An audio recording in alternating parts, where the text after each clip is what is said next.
कांग्रेस के बड़े नेता राहुल गांधी ने कहा था कि पार्टी के बड़े नेता चुनाव लड़ें। राजस्थान में तमाम बड़े नेताओं ने पार्टी को ठेंगा दिखा दिया। नतीजा आपके सामने है, परिणाम क्या रहे। राजस्थान से पार्टी के एक बड़े नेता चुनाव लड़े, नाम सीपी जोशी हैं। भीलवाड़ा से लड़े, चुनाव नहीं जीत पाए पर चुनाव अच्छा लड़ा है। भीलवाड़ा वो सीट है जिसने 2019 में एक बड़ा मार्जिन, लाखों का मार्जिन, 6.25 लाख वोटों का मार्जिन के साथ जीत दर्ज की थी। मार्जिन कम किया है। सीपी जोशी चुनाव अच्छा लड़े हैं, लेकिन चूंकि इस सीट को मिनी नागपुर कहा जाता है, भाजपा का गढ़ है, आरएसएस का गढ़ है।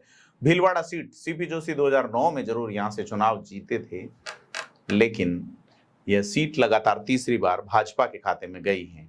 यहां भाजपा के एमपी हुआ करते थे सुभाष बहेड़िया। सुभाष बहेड़िया का टिकट काट करके भारतीय जनता पार्टी ने दामोदर अग्रवाल को दिया और सीपी जोशी के सामने वो एक आसान जीत तो ले गए, लेकिन पिछली बार जीता वोट शेयर गेन नहीं कर सके। वोटिंग प्रतिशत भी कम रहा मतदान का। लेकिन कुल मिला के भीलवाड़ा की जो जीत है उसने भाजपा की जड़ें मेवाड़ में एक बार फिर से मजबूत ही रखी हैं। कांग्रेस के मेवाड़ में कद्दावर नेता सीपी जोशी, भाजपा के कद्दावर नेता मेवाड़ में जरूर कलाबचंद कटारिया हुआ करते थे, लेकिन चलते बजट सत्र में उन्हें असम का राज्यपाल बना के भाजपा ने तय कर लिया कि अब मेवाड़ के जो क्षत्रप होंगे वो अलग होंगे।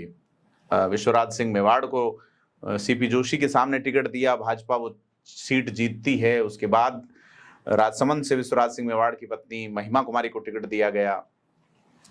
और इसके बाद अगर देखा जाए कि सीपी जोशी जो चुनाव लड़ने के इच्छुक नहीं थे, उन्हें भीलवाड़ा भेजा गया। यहाँ टिकटों का बदलाव जो हुआ राजसमंद में और भीलवाड़ा में, उससे कांग्रेस पहले दिन पे ही बैकफुट पे आ गई और भाजपा की अंधाधुंध प्रचार शैली ने उन्हें फ्रंट फुट पे आके खेलने का मौका ही नहीं दिया। तो यह सीट जहां भाजपा का एक गढ़ रहा है, कैलाश मेघवाल यहां से पिछली बार भाजपा के खिलाफ बागी होकर चुनाव लड़े शाहपुरा से, इसी भीलवाड़ा की सीट से, लेकिन वो महज उंगलियों पे गिनने लायक वोट लाए और अपने राजनीतिक करियर का अंत करवा बैठे। तो भीलवाड़ा एक अलग मूड, मोड और जोनर वाला इलाका है और भाजपा ने अपने मूल वोट बैंक वैश्य माने जाने वाले समाज के दामोदर अग्रवाल पे एक बार भरोसा जताया और उन्होंने उन्हें निराश नहीं किया। तो भीलवाड़ा जो है वहां मुद्दों की बजाय पार्टी के बेस पे चुनाव रहा। कम्युनल मामलों को लेके भी यह इलाका सक्रिय रहता है, खासा सक्रिय रहता है। इसमें बूंदी जिले की एक सीट हिंडोली भी है। हिंडोली के विधायक जरूर लगातार अशोक चांदना बन रहे हैं, लेकिन अशोक चांदना चुनाव प्रचार में कोटा में बिजी रहे। सीपी जोशी की मदद वो भी नहीं कर पाए। राहुल गांधी ने लोकसभा चुनाव से पहले कहा था बड़े नेता चुनाव लड़ें, लेकिन राहुल गांधी का कहा हुआ क्या वाकई में कांग्रेस के नेता मानते हैं? और खास करके राजस्थान कांग्रेस के नेता तो उन्हें ठेंगा दिखाने में कहीं कसर छोड़ते नहीं हैं।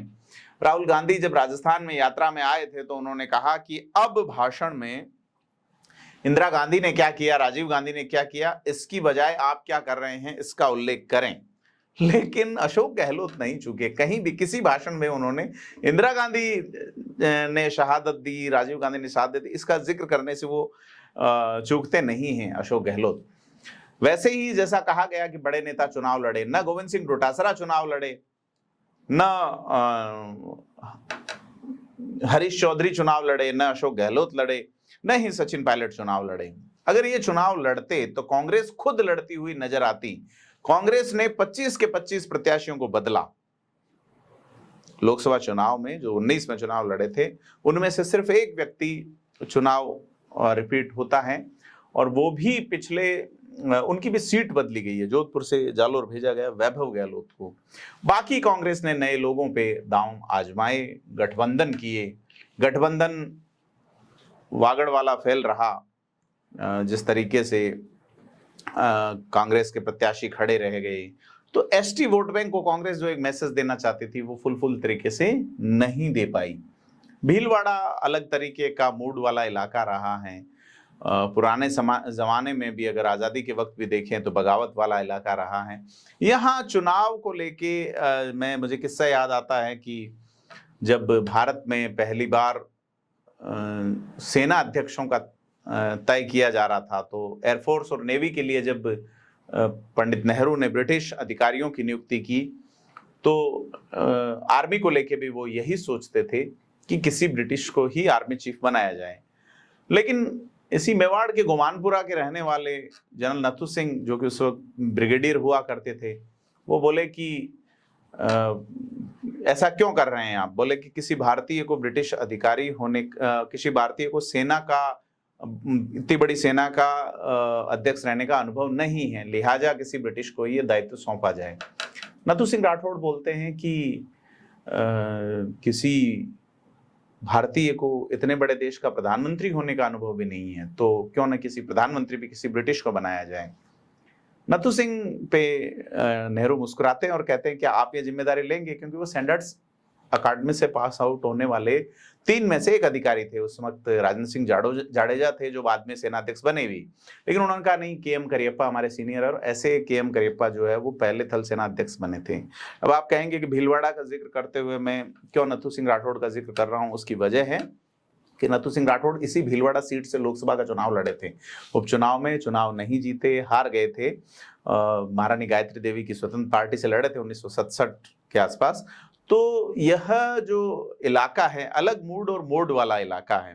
तो कुल मिला के सीपी जोशी एक अनुभवी राजनेता, कांग्रेस के कट्टर नेताओं, कद्दावर नेताओं में से एक, जिन्होंने मेवाड़ में कांग्रेस को खड़े रखा, और कुल मिला के इस बार संसद नहीं पहुंचे हैं। अगर वो संसद में होते तो उनके अनुभव का लाभ अलग तरीके का होता, परंतु जनता ने मैंडेट नहीं दिया है भीलवाड़ा में। भाजपा का जो संगठन है, आरएसएस का जो संगठन है, वो प्रभावी तरीके से चुनाव लड़ा, और विरोध जैसी चीजें दूसरी जगहें जो थी वो यहाँ नजर नहीं आई।